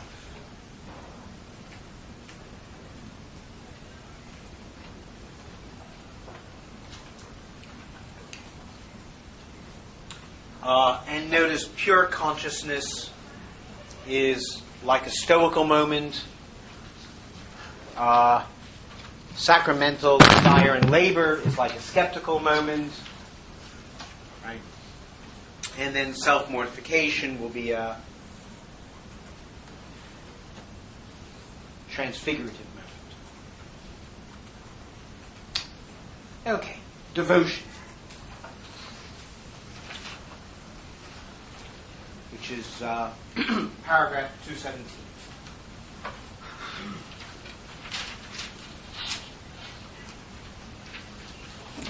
And again, I hope here, at least in this stretch of Hegel, Hegel does find this comic, and I hope you were at least a little amused. So, let me say how the structure of devotion works, and then we'll look at the text. What happens in this, so this is the notion of pure thought, corresponds to, so at once, the unchangeable as an object. So here the unhappy consciousness turns directly toward the individual form of the unchanging and absorbs that awareness into its intellect. Now, what's important here is a certain passivity. So there's no attempt here to comprehend the unchanging by reflective thought. Rather, it surrenders itself to the immediacy of intellectual feeling and intuition. And here, this is near the beginning of paragraph 217.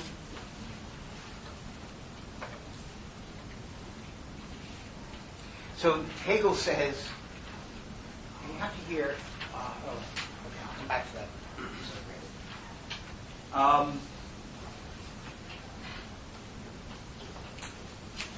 This is not a pure thinking individuality. It is only a movement towards thinking. And so is devotion.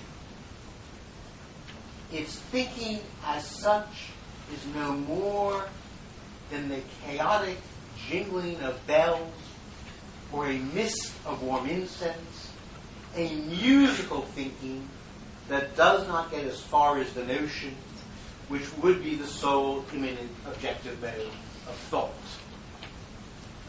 That's low Hegelian comedy, but I think pretty good. And it's even better when you recognize that he's doing two things at once. That, of course, he is thinking about the Catholic Mass, and when's the moment, remind me when the moment of the bell is hit in the Catholic?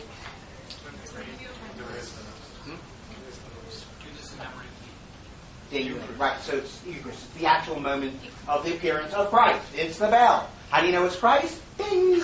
Okay.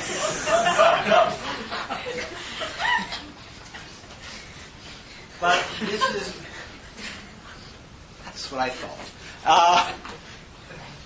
It is also the philosophy of early German Romanticism. It is Jacobi and Schleiermacher who think that feeling is the only and the necessary relationship to the beyond. So by using this notion of pure thought and thinking that the meaning of pure thought is a feeling immediacy in relationship to the beyond, he's not just having a moment of the history of Christianity, but trying again, as I suggested before, to get at a structure, a continual temptation, right? And indeed, it's a temptation which those of us who, God bless them, have friends who are hippies will recognize easily, right, as a recurrent human temptation. Okay. So the first moment here is this reduction to feeling and immediacy, which also should remind us of where have we seen feeling and immediacy before? Sense certainty. Okay. Palimpsest everywhere in Hegel. These moments keep coming back at different levels and in different places. Good.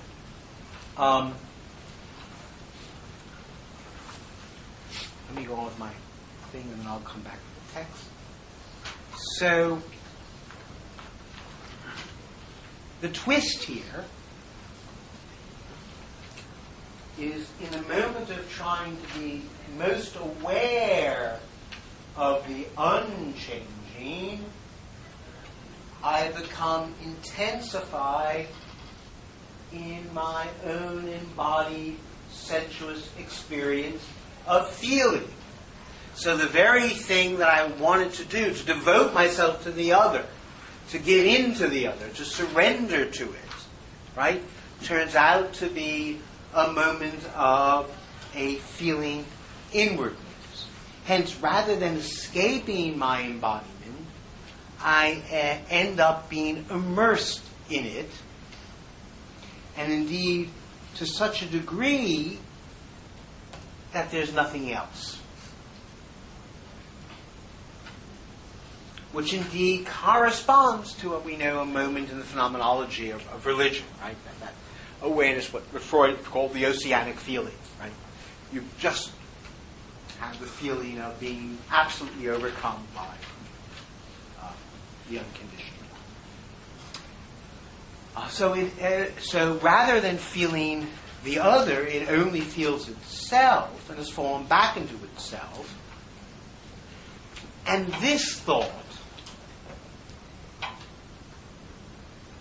must reverberate, the fact that it falls back into itself, on its conception of the other.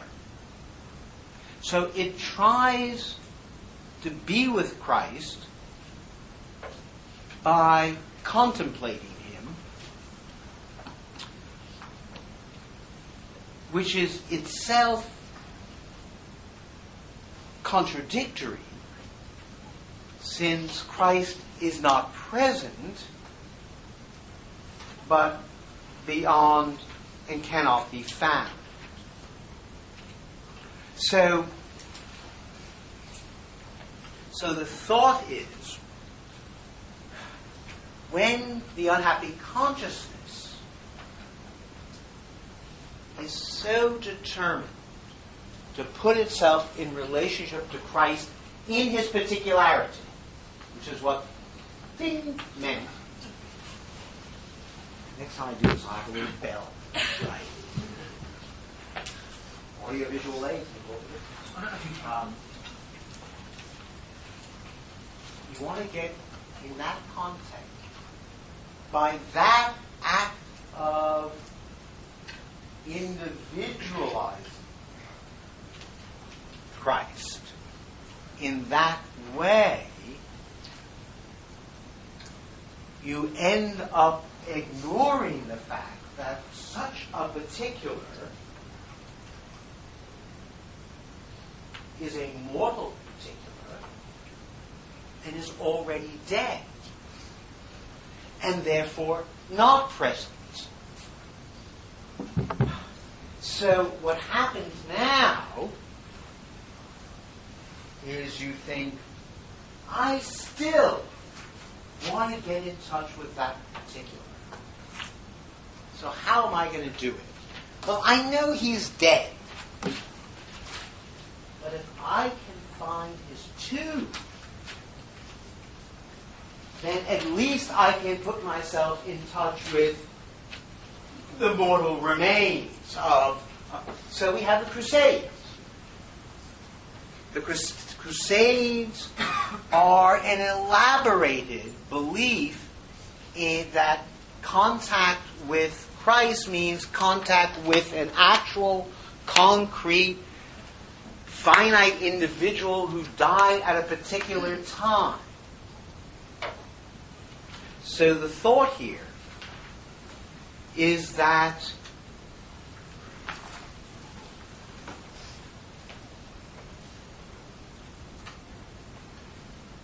when reaching out for the particular, Hegel argues, all that is really found is the grave of life. And what I take it what Hegel means by this is that when devotion begins the effort to subordinate its body to a transcendent object,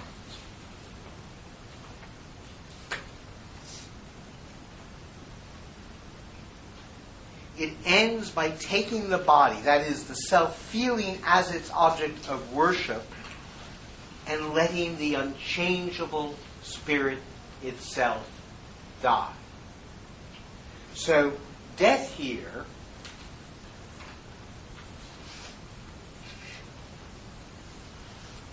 operates as a kind of middle term.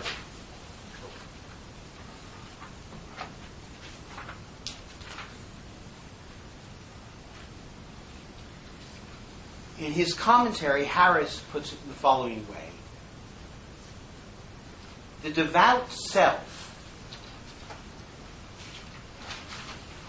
knows what it is to be singular.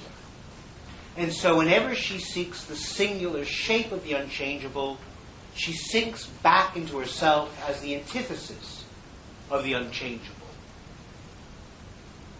Christ has ascended into heaven, but when I follow him there as a believer, I find myself, and as soon as I do that, I am conscious of my alien embodiment here in this world and opposed to the divine kingdom. The effective middle is death. The singularity of God in Christ is available to me here only as what is left to me of the dead Jesus. The status of the risen Christ as the eternal singularity of the unchangeable in the beyond is represented in the world here and now by the grave. Hence the Crusades set off to find the grave of Christ. What consciousness, of course, must do, and indeed needs to do, is to discover that the grave is empty and that the physical reality of the Savior is long gone. If the Savior is indeed objectively present when the bell is rung and the censer swings, then he is present in quite another way than the sensible, perceptible mode in which a flesh and blood person is present. So you might say that this form of consciousness, devotion, makes the mistake of what Whitehead calls the fallacy of misplaced concreteness. And the misplaced concreteness is the supposition that in order, so there's something deep and something shallow here, and the deep and the shallow are in the same place. Right? The deep is the recognition that the unchangeable is not different in ontological status from me. It's a singular finite being. That's a great philosophical thought. Unfortunately, the Christian is not a philosopher and takes it literally as the actual unchanging essence sent down his Son to the earth, and therefore, in order for me to get in touch with the unchangeable essence, I've got to get in touch with him. Make a telephone call. Do something. Go on a crusade. So there has to be... So the image of finitude generates the idea of physical contact. And therefore the imagery of the church, we have to be aware the imagery of the church is very complicated, because the imagery of the church means to be two-sided. Right? They do want to mean in the Eucharist that Christ is present. They just don't know what that means. Right?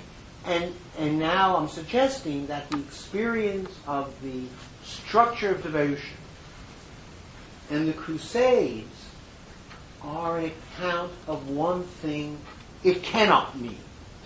That is, it cannot mean an actual relationship with an actual single physical individual who is solely the representative of the unchangeable consciousness.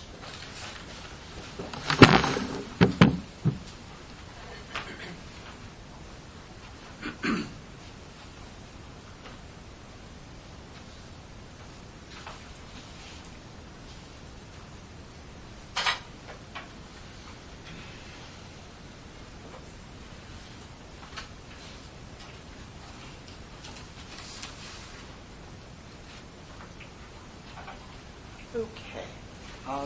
Any questions about that first moment of devotion? I'm minded not to try to, since the next move is work and labor, I think. Hold on. Yeah. A bit unclear. Why isn't the Eucharist enough? Why isn't transubstantiation just enough to have that physical contact? Why the Crusades? Again, because it's the Eucharist is only going to work if I can be actually in touch with another. So the question is, how do I get the other? How does the otherness of the other? Isn't it supposed to be in the Eucharist, though? Yeah, it's supposed to be, and I said that what happens in the Eucharist is a moment of feeling. And it's feeling that drives me back into myself. So instead of being... So that's why Hegel says it's musical thinking. It's the jingling of bells. It's a sound. But doesn't the search of the grave do the same thing? Yeah, Okay. it does. That's why they're in the same paragraph. Hegel's thinking both of them are the same structure. The advantage of the empty grave is it makes explicit what is implicit, you're right, in the Eucharist. Namely, Christ the individual is dead. And therefore, whatever it means to be in touch with him, it can't mean being in touch with a finite presence the way I am in touch with you. Right? So the Eucharist wanted both. So the Eucharist has a moment of magical thinking. Right? So that's why Hegel says it's an approach to thinking, but it doesn't do it, right? It stops too early because it doesn't comprehend. So if, of course, you said, it's a representation, it's a metaphor, yeah, but then you're going to ruin it. Right? They don't want a metaphor, right? You know.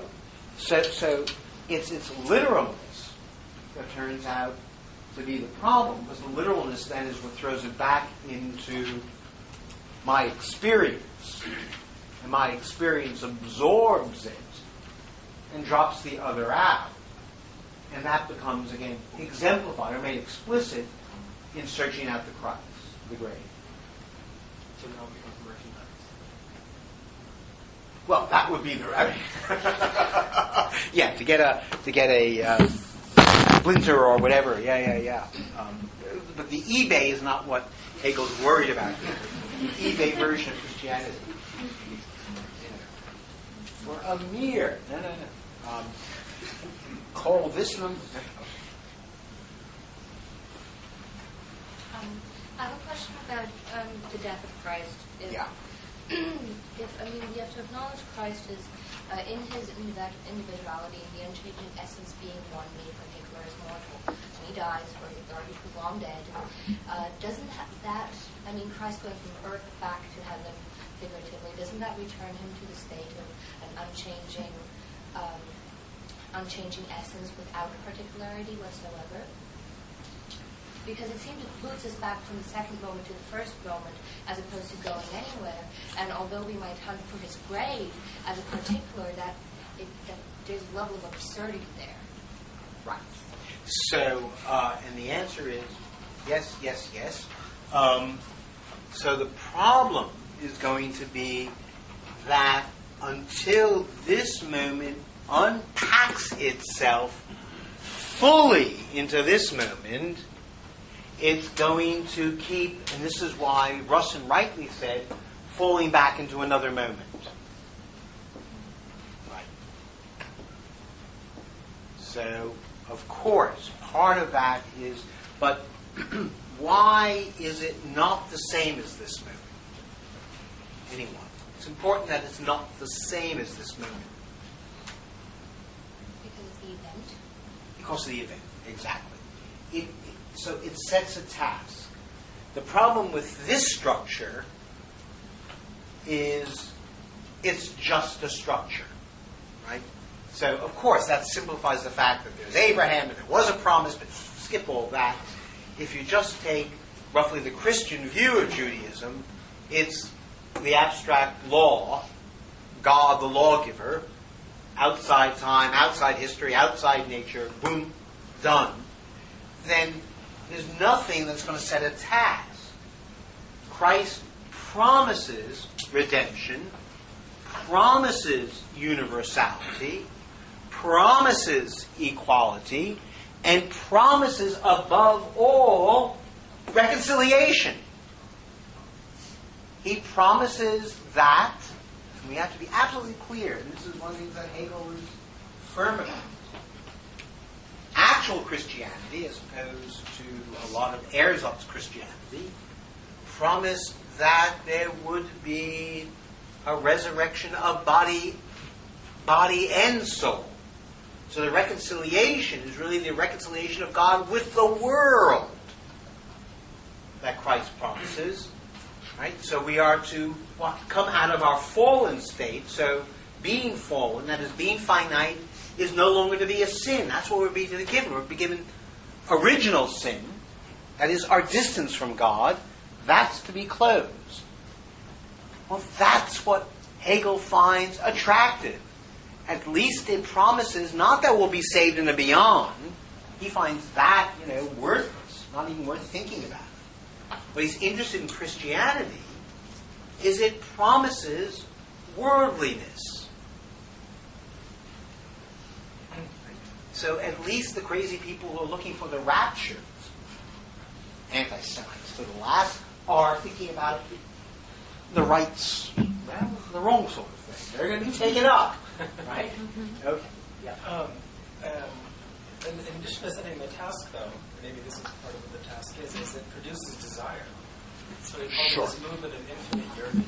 Absolutely. It's the kind of non-comic side to the ritual. And you don't have that in the first. Absolutely. Only in the second. Right. And that's why, again, this segues so easily into German Romanticism, which itself is the form of yearning, the unhappy consciousness, is the beautiful soul. We're going to see all this kind of repeated levels. Okay, so next week, it turns out, we will be continuing on with the unhappy consciousness. I just thought we'd whiz through it today. And again, we're trying to get to the transition to reason.